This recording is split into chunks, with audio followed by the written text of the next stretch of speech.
जब युवक ने आंखों पर लगी पट्टी हटाई और उसकी जीजिन शेंटोंग दिखाई दी तो औषधि राजा घाटी की तीनों संत दीदी इस बात से चौंक गई कि यह अंधा उनकी वर्षों पहले खोया हुआ शिष्य भाई है। असल में 10 साल पहले अनाथालय के निदेशक ने पाया था कि युवक एक जन्मजात स्वर्णिम प्रतिभा है, इसलिए उसने बेरहमी से उसकी आंखें निकाल दी और अपने बेटे को लगा दी। लेकिन उसे यह नहीं पता था कि युवक के पास एक और।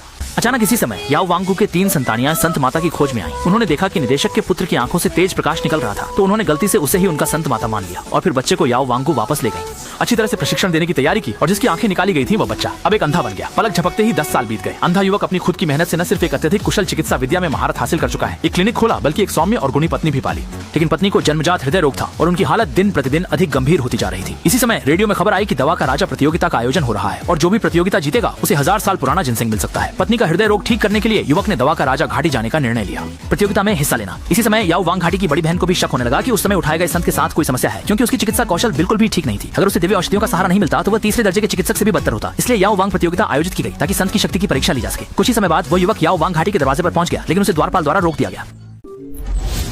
इसी समय 3 संत महिलाएं आ गईं। उसके बाद युवक ने उन्हें अपने आने का उद्देश्य बताया, लेकिन तीसरी बहन ने देखा कि युवक अंधा है। उसे लगा कि वह संत पुरुष को चुनौती देने के लायक नहीं है, इसलिए उसने अपने अधीनस्थों को युवक को बाहर निकालने का आदेश दिया।